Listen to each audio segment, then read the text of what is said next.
Good day, I am Lance Alvin Solito, and today I will be discussing the different types of household. So before I will be discussing the different types of household, firstly I will be discussing what is household. So what is household? Household can be one person or a group of people living together. They may or may not be related and can include one or more families or even just non-related individuals. So, mao ni ang mga tao nga nagpuyo sa isa ka balay ug nag-share sa ilang mga daily needs like pagkaon, kuryente, ug tubig. Nya dili need nga magka-relative sila basta nag-uban og puyo na sila sa isa ka household. So, for example, isa ka pamilya nga mama ug papa ug mga anak kay isa sa usa ka household. Pwede pod mga barkada or mga students nga nag-share og apartment. Household gihapon ni sila bisan dili related. Bisan gani pamilya nga naay helper nga napuyo sa balay, apil gihapon siya sa household. Basta ang importante sa household kay ang uban nagpuyo og nag-share sa needs, dili lang kung magka-relatives ba or dili. So, natay tulok, we have three different types of household. First is one person household. So, unsa ang one person household? One person lives alone and provide their own needs like food and daily essentials. So, ang one person is kay meaning ani kay usa ra ka tawo ang napuyo. Siya ra bahala sa tanan. So, in short, independent siya.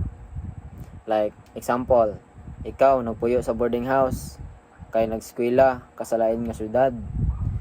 That mo na siya ang one person household. That's murag like independent ka ba? So, next is nuclear household. What is nuclear household? A small family with parents and unmarried children or a single parent with children. So, sa usa ka household composed lang ang immediate family. Unsa may meaning ng immediate family? It means kanang pinaka-close nimo gud na family. Usually mama, papa, mga anak. So, 'di ba, ana, example, ikaw nagpuyo ka uban sa imong mama ug papa ug duha ka igsuon. Mao na ang nuclear household. So, next is so naman tayo nuclear household, which mean immediate family. That means close ni mga ka-family. Napod tayo extended. So, unsa extended? So, extended household, a family that includes relative like grandparents, cousins, or multiple related families living together.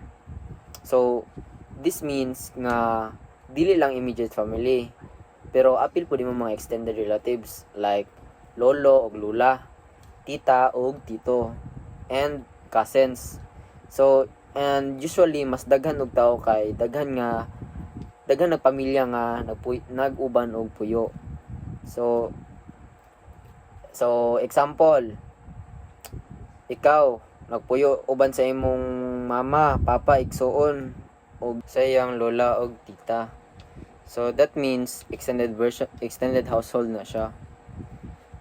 So basically, household can be small or big depending on who lives together.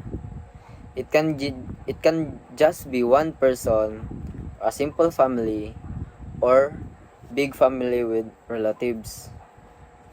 But at the end of the day, all households are important because they can support care and a sense of belonging.